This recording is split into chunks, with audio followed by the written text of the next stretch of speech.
vous allez bien. Aujourd'hui je vous retrouve pour une nouvelle vidéo pile à lire, c'est seulement ma troisième du mois de février, tout va bien. Cette fois-ci c'est pour vous parler de ma palle du challenge Romantaisie de Nina Quill. Donc c'est un challenge qui commence le 15 février, qui dure jusqu'au 15 avril et où on doit lire un maximum de livres Romantaisie, donc de livres avec de la fantasy et de la romance. Alors je pense que je vais commencer le challenge uniquement le 1er mars parce que ma pile à lire de février est déjà bien remplie. Mais comme la date officielle du début de challenge c'est le 15 février, je me suis dit que j'allais quand même vous faire la vidéo déjà. Donc c'est parti. Pour la première sous-catégorie Enemies to Lovers, j'ai fait comme Nina, j'ai décidé de lire A Court of Mist and Furies. Elle organise une LC, donc une lecture commune, et j'y participe. J'ai déjà lu le premier tome en janvier. En février on est censé lire le deuxième tome.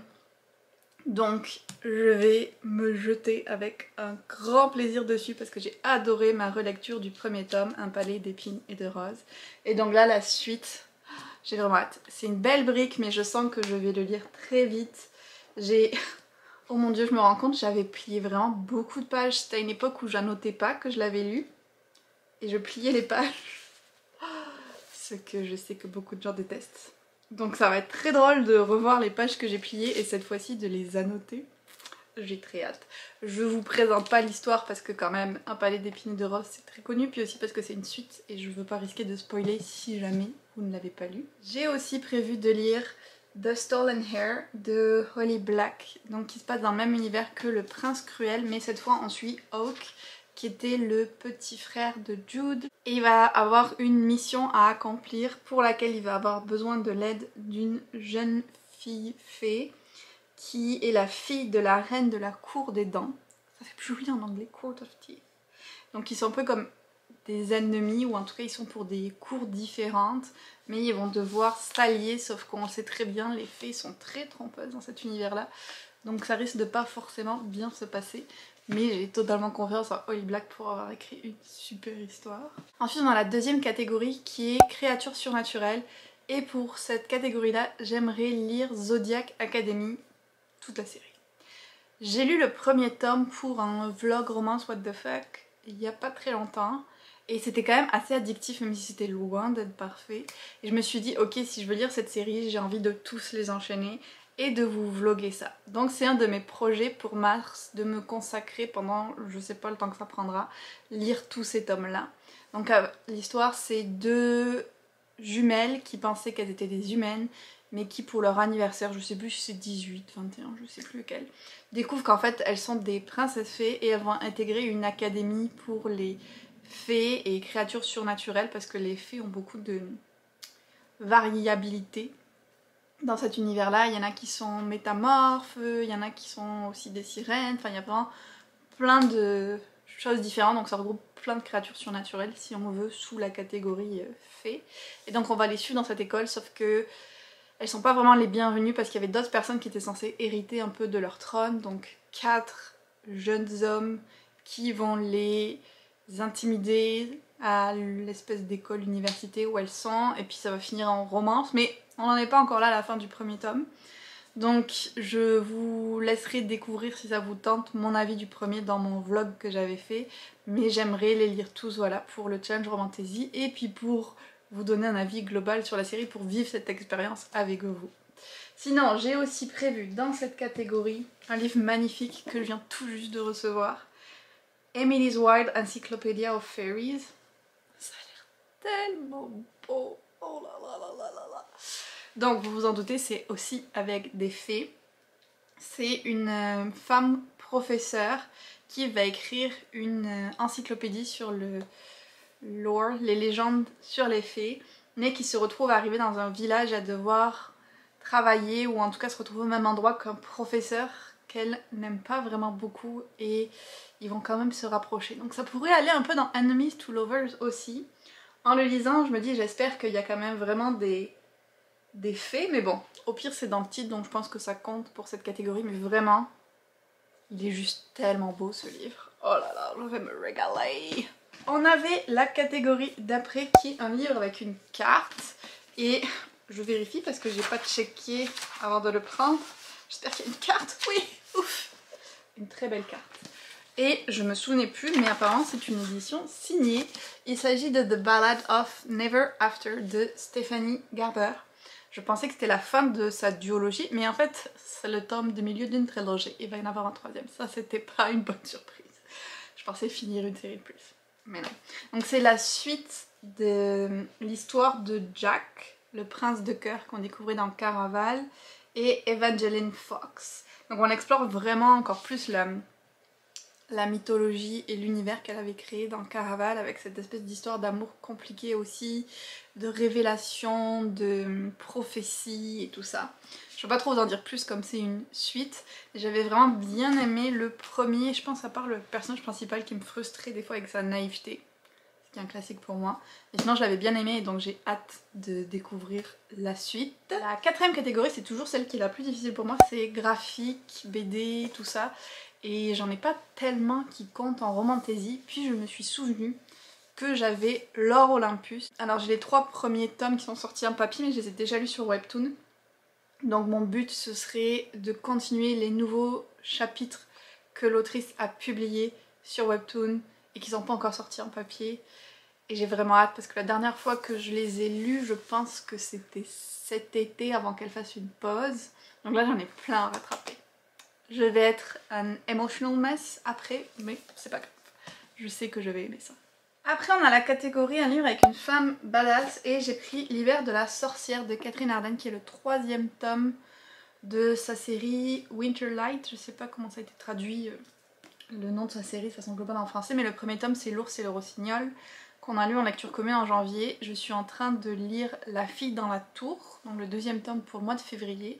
Et celui-là je le lirai donc en mars et ça tombe bien parce que l'autrice fait une lecture commune sur Instagram de ses livres aussi. Et celui-là c'est celui qu'elle a prévu pour mars, donc vraiment parfait. On est dans une réécriture de plusieurs légendes du folklore russe avec une histoire d'amour extrêmement slow burn, vraiment beaucoup. Il y a pas mal de côté historique aussi de l'histoire de la Russie qui est intégré, c'est vraiment intéressant, c'est super bien écrit. Donc ça c'est le dernier tome et je suis vraiment motivée à lire la trilogie en entier cet hiver, ce serait l'idéal. La catégorie d'après, c'est un livre écrit par une auteurice BIPOC ou avec un personnage BIPOC et j'ai pris Bloodmarked, la suite de Legendborn. C'est vrai que la romance n'est peut-être pas le point central de l'histoire, mais il y en a quand même, donc je me suis dit que ça pourrait compter, puis il faut vraiment que je le lise. Celui-là, je l'attendais depuis très longtemps et il traîne sur mes étagères, faut que je change ça. Donc Legendborn, c'est l'histoire de Bree, qui est une jeune fille qui a perdu sa mère il y a plusieurs années, qui va aller dans une université, en fait c'est comme des classes pré-universitaires, un petit peu comme si elle allait en avance. Elle va découvrir l'existence d'une société secrète qui est comme celle des descendants du roi Arthur et des chevaliers à la table ronde, et elle va découvrir la place assez particulière qu'elle y occupe. C'est un livre qui parlait aussi beaucoup du racisme, de l'histoire un peu cachée des États-Unis, des différentes formes de magie qui peuvent exister, qu'il n'y a pas que la magie occidentale. Enfin c'était vraiment hyper intéressant le premier tome. Très complexe, des fois j'étais un peu mélangée, mais j'ai fini par m'en sortir et donc j'ai vraiment hâte de lire cette suite. D'ailleurs il va sortir en français, j'ai vu ça au printemps chez J'ai lu. La catégorie d'après c'est un livre avec des personnages ou un auteuriste LGBTQI+, et j'ai pris So This Is Ever After de F.T. Lukens. Lui aussi ça fait longtemps que je veux le lire. Alors à la base je crois que j'avais lu que c'était un peu inspiré de la légende arthurienne, mais en fait c'est très léger. C'est surtout un jeune homme qui a réussi à vaincre le mal, sauver la princesse, tout ça, toute l'histoire habituelle est faite et il se retrouve à devenir roi du royaume et il va être comme obligé de se marier pour conserver la couronne, sauf que le problème c'est qu'il est amoureux d'un de ses chevaliers et son chevalier est sûrement amoureux de lui aussi, mais il se le cache. Donc ça va être une petite romance fantasy bien sympa. La catégorie d'après c'est un livre avec une belle couverture. Et pour celui-là j'ai prévu un livre qui est sorti en France mais pas encore au Québec. Il va venir je pense fin mars ici. Et c'est De Lune et de Sang. Le nom de l'autrice m'échappe. Mais je vous mettrai la couverture.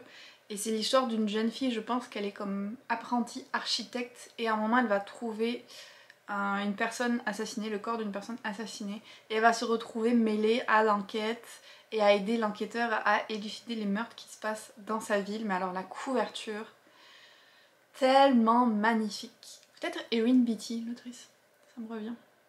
Je pense, je ne garantis pas à 100%. Je l'avais mis dans ma liste des sorties les plus anticipées quand il était sorti en anglais.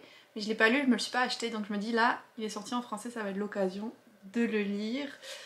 Entre vous et moi, je vais le proposer en lecture commune pour le mois d'avril pour mes Patreons et j'espère qu'il sera choisi. Mais on verra, dans tous les cas je vais le lire, c'est sûr. L'avant-dernière catégorie, c'est un livre en anglais ou traduit de l'anglais. J'en ai deux pour cette catégorie-là qui auraient pu rentrer dans d'autres catégories d'ailleurs. Il y a Half a Soul d'Olivia Atwater. Alors j'ai pas lu le résumé de celui-là parce qu'on me l'a offert et j'ai envie de le découvrir un petit peu. Mais de ce que j'ai compris, c'est qu'on m'a présenté comme Bridgerton et The Cruel Prince rassemblés ensemble. Comme une espèce de romance à l'époque de la Régence ou à l'époque victorienne avec des fées. Et je suis bien dans un mood pour lire plein d'autres histoires de fées, je suis bien dans un mood romance aussi. Vraiment j'ai vu que des avis positifs sur cette série et j'ai très hâte de le découvrir. D'ailleurs, si vous avez noté, on a ce livre là avec des fées, on a aussi celui-là et celui-là. J'en ai aussi un autre qui n'est pas de la romantaisie mais avec des fées, donc vous savez que quand j'ai un thème comme ça dans mes lectures, j'aime bien faire un petit vlog. Donc ne soyez pas surpris si en mars ou avril je vous sors un vlog lecture avec des fées. Ça va s'en venir et j'ai extrêmement hâte. Le deuxième que j'ai prévu pour cette catégorie c'est Flower Heart de Catherine Bakewell. Donc ça c'est un premier livre de l'autrice. Il sort le 23 mars, donc je vais essayer de le lire avant. Une jeune fille qui avait un pouvoir magique comme ça, voilà, sans particularité, jusqu'au jour où elle fait pousser des fleurs empoisonnées sur la poitrine de son père. Je ne sais pas trop comment ça va réussir à se passer, mais c'est ça qui se passe. Et pour le soigner, pour le guérir, elle va devoir trouver une formule, une potion qui est extrêmement difficile.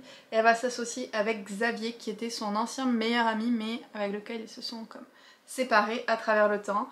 Et dans leur quête de trouver ce remède miracle, elle va aussi découvrir beaucoup de secrets qu'il lui a cachés et que peut-être sa magie elle serait la seule façon de sauver le royaume. Donc on est dans de la fantasy young adulte assez classique je pense, mais j'étais intriguée par ce côté magie des fleurs. Je me disais avec le printemps ça va aller très bien.